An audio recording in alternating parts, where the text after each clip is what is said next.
देखा हम लोग को स्पेलिंग बताई। हाँ कैसे लब का स्पेलिंग य ल ओ ओ भी भी ई ई लव। लव। हाँ लव। भौजी आय अब रजाई में ओढ़ के पढ़ाई तो के ओढ़ा न तो एतर ना। हाँ एतर नाम एतर पढ़ी ना पैबू तू। ओढ़म तो पढ़ा जाई। हाँ पूरा ससुराल तब बबुआ जी हम पढ़म। देखा देखा लमका बैगन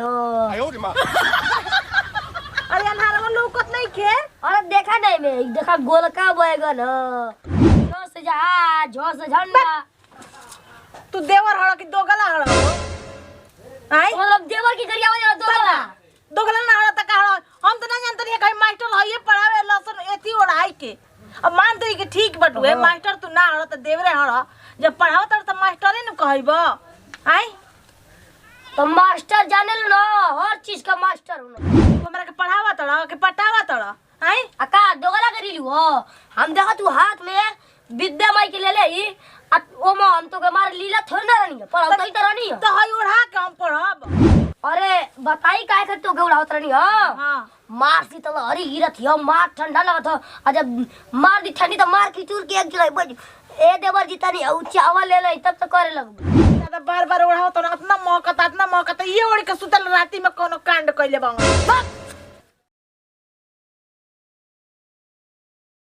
साला ई मास्टर कुछ कैसन दे देले सरवा ई यादे ना होत सारा का लिखले है ए साला साला आइडिया भौजी को बुलाओ थी ए भौजी हां आवा ना हो जो तनी आवा तनी काम करतनी। अरे आवा हो जल्दी है वो सब बढ़िया ई काम है भौजी का आ गेलू। हां तो कोई वो बचा तो रजाई में बैठा रजाई में इन्हीं बैठा रजाई में और के बैठा या भौजी आवा अपनी नैयर में हां पढ़ले रह तू केहू को कुछ चिट्ठी उठियावत ना पढ़ तू तो हम ना न पढ़लनी हमर ना आवेला पढ़े। रुकाबे तो के कहवा पढ़ावत हई सही से बैठ जाता नहीं तू।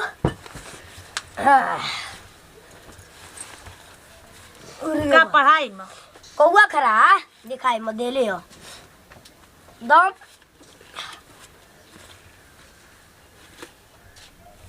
देखा देखा आई देखा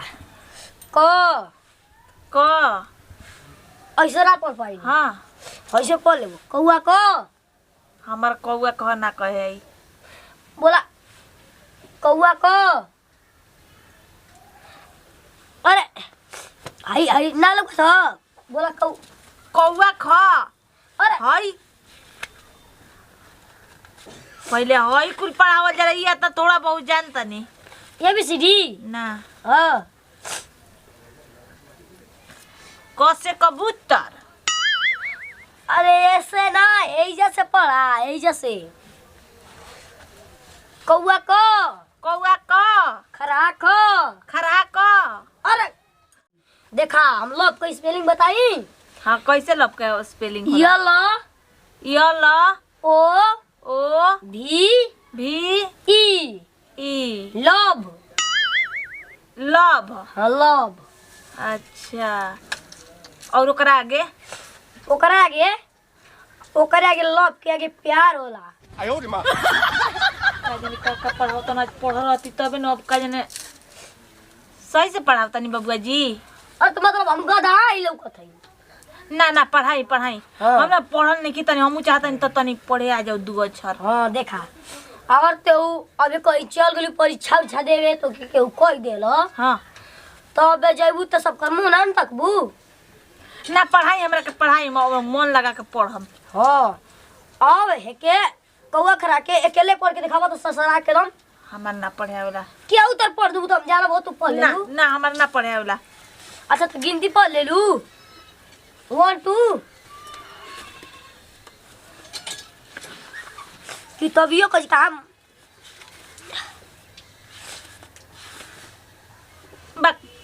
हमार भाईवा कुल की तबियत बिगाड़ देले चिचिड़ी आ जा तू का बनैली हो ये भौजी अंकित तू ना भौजी आए अब रजाई में ओढ़ के पढ़ाई तो के ओढ़ा न तो एतर ना हाँ एतर नाम एतर पढ़ी ना पैबू तू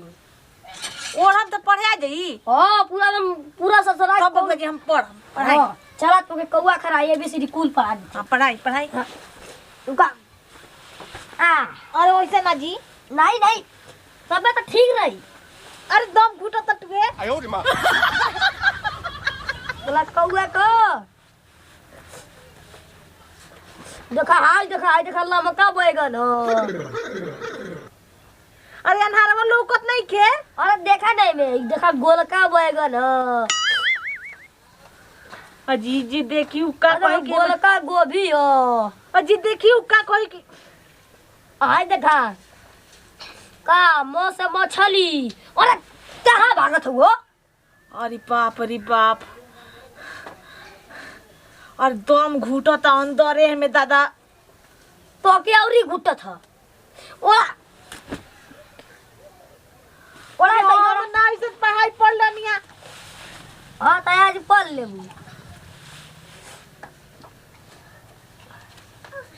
हम ना पढ़ब अरे पढ़ा तो देखा तो बहुत मस्त ले हो देखा उल्लू क से कबूतर ख से खरा ग से गमला घ से घोड़ी च से चम्मच छ से छाता ज से जहाज झ से झंडा तू देवर हड़ा की दोगला हड़ा हो मतलब देवर की करिया वाला दोगला ना हड़ा त का हड़ा हम तो ना जानत रही कहीं मास्टर हइए पढ़ावे लसन एती ओढ़ाई के अब मान दई के ठीक बटुए मास्टर तू ना हड़ा त देवरे हड़ा जब पढ़ाओ त मास्टरे न कहइबो आई तो मास्टर जाने लो ना हर चीज का मास्टर हो ना तू हमरा के पढ़ावा तड़ा के पटावा तड़ा आई अका दोगला करी लियो हम देखा तू हाथ में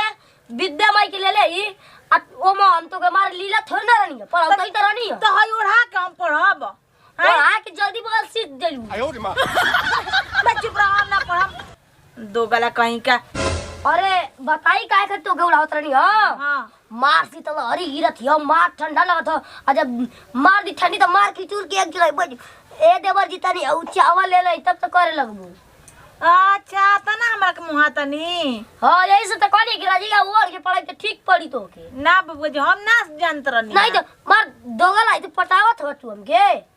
यदि बबुआ जी गलती मुंह से निकल गइल हटे हां चला ओढ़ा ना अब ना ओढ़ब और तो ठंडा लग जाई ठंडा लग जी कोनो बात नहीं कि हम ना ओढ़ब अब चल बेने पड़ेबू हम भी ने पढ़बै दादा बार ओढ़ाओ तो इतना मौका ये ओढ़ के सुतल राती में कोनो कांड कइले बंगन बस ओए बसा बसले आ ये दादा है इतना मौका तटवे के दम घुटत रह महक के मारे और का उल्टा सीधा हम कहत रहनी हां तुम्हार आम का उल्टा सीधा कहत रहनी हां अब बेने पड़ी बना किताब रख दी हां बिहने पढ़ब बिहने हम पढ़ब ना दादा